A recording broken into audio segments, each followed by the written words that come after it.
she ask Mr. Crisparkle? I think your authority on the point as good as his, my dear," said Helena sedately, "and you needn't disappear again for that." "Odd of Helena." "You see, Neville," Helena pursued after more reflection, "knows no one else here.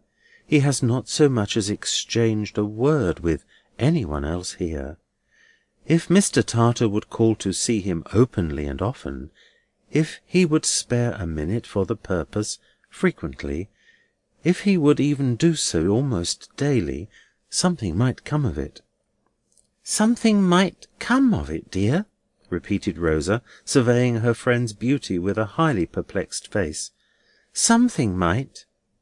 "If Neville's movements are really watched, and if the purpose really is to isolate him from all friends and acquaintance, and wear his daily life out grain by grain, which would seem to be the threat to you, does it not appear likely," said Helena, "that his enemy would in some way communicate with Mr. Tartar to warn him off from Neville? In which case we might not only know the fact, but might know from Mr. Tartar what the terms of the communication were." "I see!" cried Rosa, and immediately darted into her state cabin again.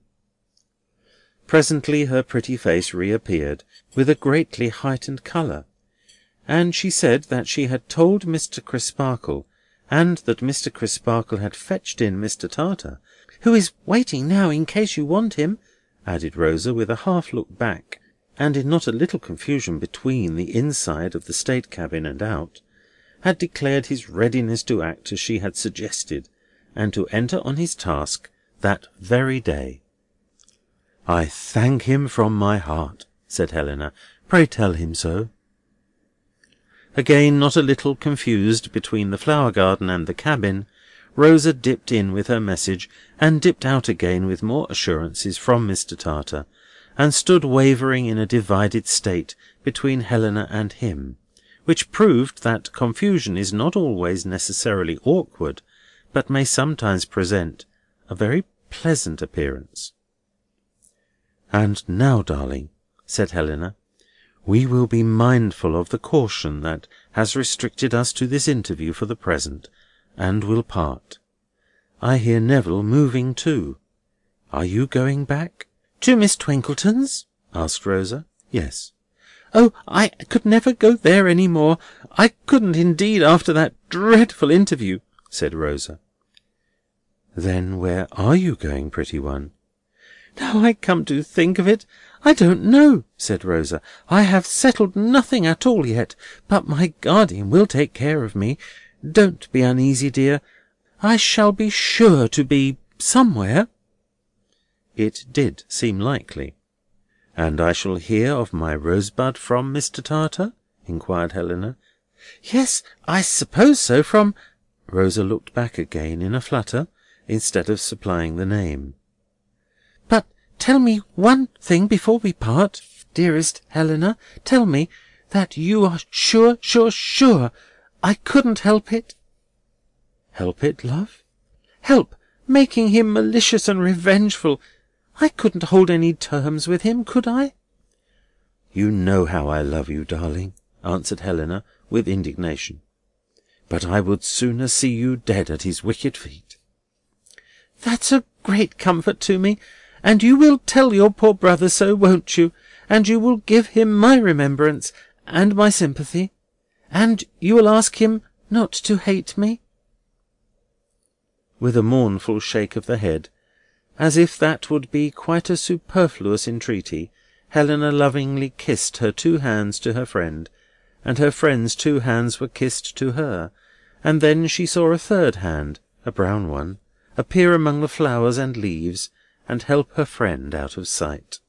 The refection that Mr. Tartar produced in the Admiral's cabin, by merely touching the spring knob of a locker and the handle of a drawer, was a dazzling enchanted repast. Wonderful macaroons, glittering liqueurs, magically preserved tropical spices, and jellies of celestial tropical fruits displayed themselves profusely at an instant's notice. But Mr. Tartar could not make Time stand still, and Time, with his hard-hearted fleetness, strode on so fast that Rosa was obliged to come down from the beanstalk country to earth and her guardian's chambers. "And now, my dear," said Mr. Grewgious, "what is to be done next? To put the same thought in another form, what is to be done with you?" Rosa could only look apologetically sensible of being very much, in her own way and in everybody else's. Some passing idea of living, fireproof, up a good many stairs at Furnival's Inn for the rest of her life, was the only thing in the nature of a plan that occurred to her.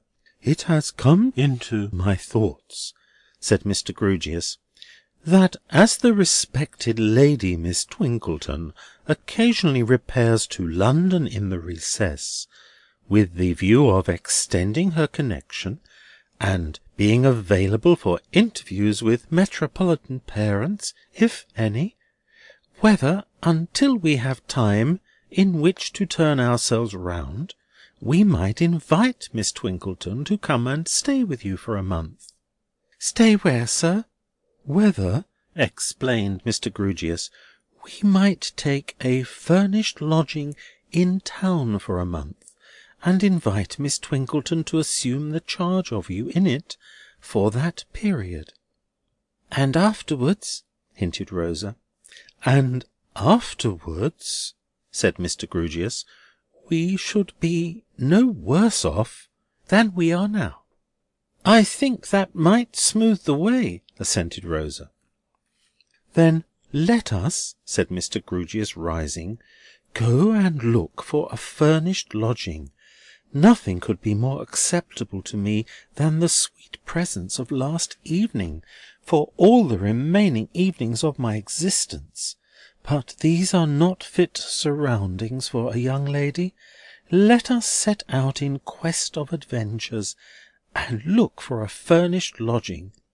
In the meantime, Mr. Crisparkle here, about to return home immediately, will no doubt kindly see Miss Twinkleton, and invite that lady to co-operate in our plan." Mr. Crisparkle, willingly accepting the commission, took his departure.